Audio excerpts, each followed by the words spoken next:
On January 6, 2021, a mob breached the United States Capitol. It cost 5 lives, threatened members of Congress and Vice President Pence, and disrupted the constitutional certification of a national election. Insurrectionists reached the Senate chamber, where one declared from the podium that President Trump had been reelected. It was a cynic's moment. I'm David. Welcome.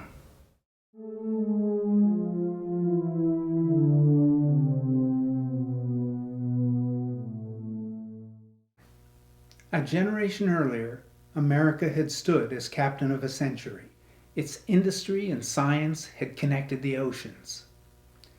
It had joined the moral cause and delivered the might to defeat fascism.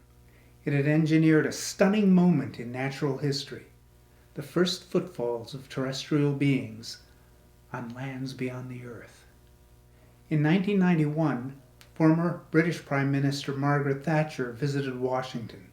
She declared, "Americans and Europeans alike sometimes forget how unique is the United States of America. No other nation has been built upon an idea." As the Soviet Union faded from the scene, America, immodestly but with justification, declared itself the world's only superpower. Fast forward 30 years, in the days following the lame duck insurrection, crime and justice columnist Diane Dimond wrote, "Something very ugly has taken hold of this country both individually and politically." Journalist David Brooks referred to the Trumpist fever. Former White House Chief of Staff Rahm Emanuel pointed to a cancer on our society. What are they talking about? What is this fever, this cancer, this something very ugly? In recent years, didn't we all see it?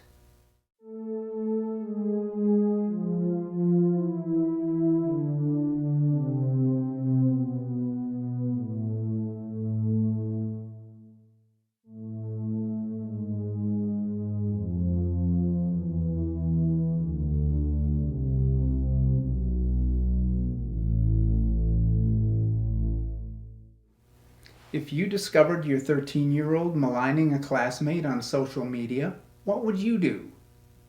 What values would you try to instill? There's more. Just now, President Putin denied having anything to do with the election interference in 2016. Every U.S. intelligence agency has concluded that Russia did. My first question for you, sir, is who do you believe? They said they think it's Russia. I have President Putin. He just said it's not Russia. I will say this. I don't see any reason why it would be. And finally,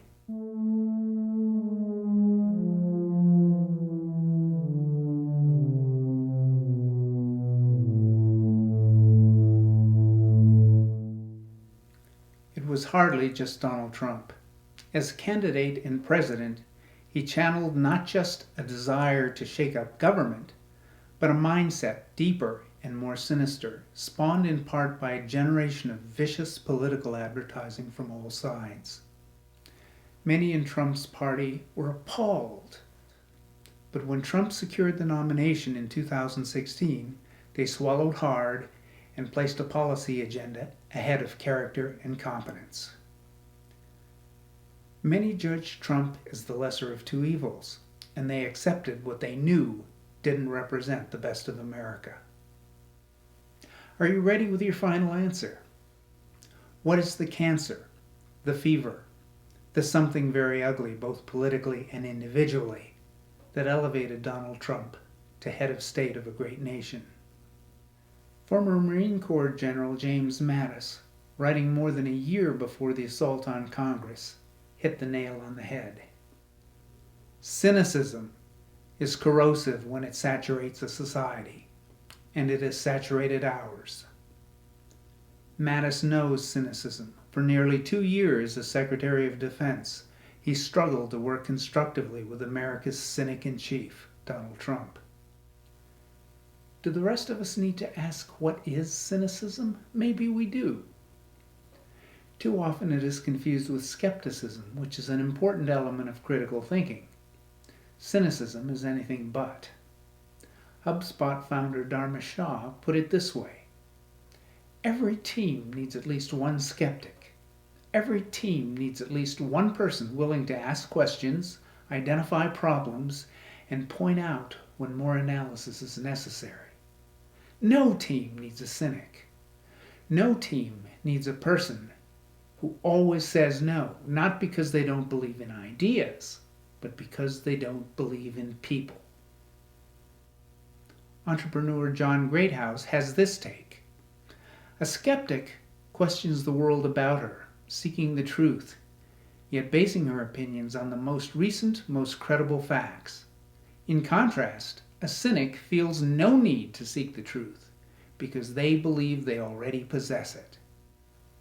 He quotes the poet Maya Angelou: there is nothing so pitiful as a young cynic, because he has gone from knowing nothing to believing nothing.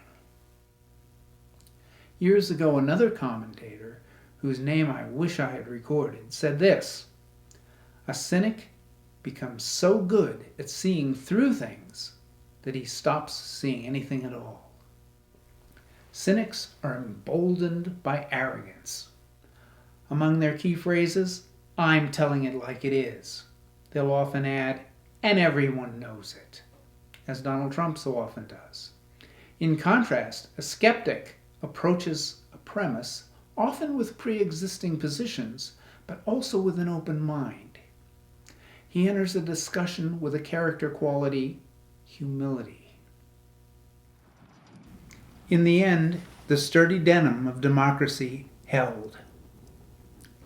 In the hours after the insurrection, Vice President Pence led the constitutional process forward, and President Biden took office on January 20th. But on that evening, the BBC World News reported this was a transfer of diminished U.S. power. Moreover, as Congress regrouped in the hours after the insurrection, about 140 Republican members continued to support motions opposing duly certified, recount-confirmed, court-confirmed electoral votes, including Senators Ted Cruz and Josh Hawley, and from my own state, Representative Yvette Harrell. Weeks later, the will of the GOP to stand against cynical Trumpism and reconstitute as the party of Lincoln remains tremulous. Without sacrificing accountability, all sides need to hear the call for national healing. Whether we refer to a party or a nation, a house divided against itself cannot stand. President Lincoln knew that, and of course he was paraphrasing much older wisdom. A vigorous public conversation on the integrity of words can help us move away from a culture of cynicism. Critically re-examining our own positions wouldn't hurt either. Seeking consensus is not weakness. President Biden is right in telling us words matter, that we need to lower the temperature of debate, and especially to listen to one another. Perhaps it's too optimistic to hope that the next season of political debate will embrace only the best of American character. Campaign advertising is and ought to be protected speech, but it doesn't have to be blindly accepted speech.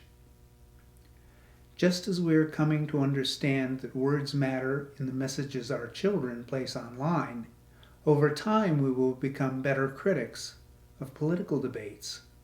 The sooner the better. James Mattis urged us to confront the enemy within by living principled lives and remembering these things. The bonds of affection President Lincoln spoke about are paramount. America is not a finished work or failed project, but rather an ongoing experiment. Our core institutions have value, even if all institutions are flawed. Acting wisely means acting with a time horizon not of months or years, but of generations. Cynicism is cowardice.